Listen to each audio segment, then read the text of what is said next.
Chers agriculteurs authentiques, bonjour, bonsoir. Aujourd'hui, dans cette vidéo, nous allons parler de la culture du basilic africain ou du chayo. Je vous dévoile tout dans cette vidéo, de A à Z. On y va.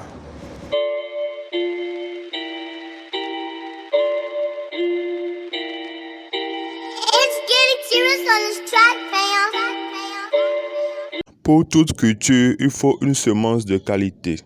Nous pouvons le recueillir directement au niveau de la plante ou l'acheter auprès des distributeurs agréés. Le lit de semis de la pépinière doit être plat, sablonneux, riche en matière organique, bien drainé et installé dans un endroit ensoleillé à l'abri du vent et le plus proche d'une source d'eau. Pour un huitième d'hectare, il faut 75 g de semences sur une pépinière de 12 mètres carrés. Il est conseillé de faire le semis en ligne. Après avoir tracé des sillons peu profonds de 1 cm de profondeur, espacés de 10 à 15 cm, on dépose les graines dans les sillons qu'on recouvre de sable fin et on arrose. Ensuite, il faut pailler la pépinière soit avec les feuilles de palmier, feuilles de cocotier, jusqu'à la levée des plantules, qui intervient 7 à 10 jours après le semis. Ensuite, après la levée des semis, il faut retirer le paillage pour éviter que les plants ne se fragilisent. Il faut arroser régulièrement, remuer avec une binette pour favoriser l'aération et l'infiltration de l'eau. 3 à 4 semaines après, les plantules peuvent être repiquées.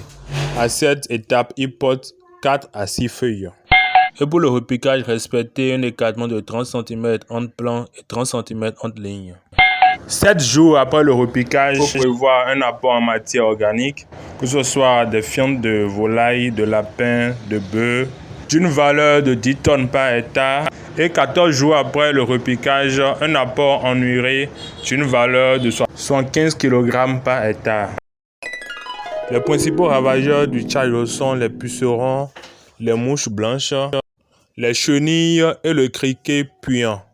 Une forte attaque des pucerons entraîne un recroquevillement des feuilles et un rabougrissement des plants. Quant aux dégâts des mouches blanches, elles se caractérisent par une décoloration des feuilles.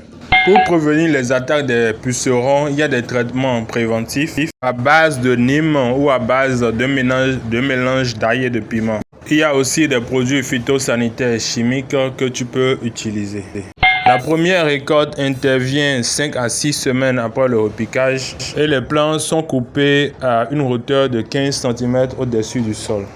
Mais il est essentiel de se rappeler que 2 semaines après chaque coupe, il faut apporter de la matière organique et de la matière minérale pour pouvoir donner de l'énergie et dynamiser la culture. Ça serait tout pour cette vidéo. On se dit bye bye et à la prochaine.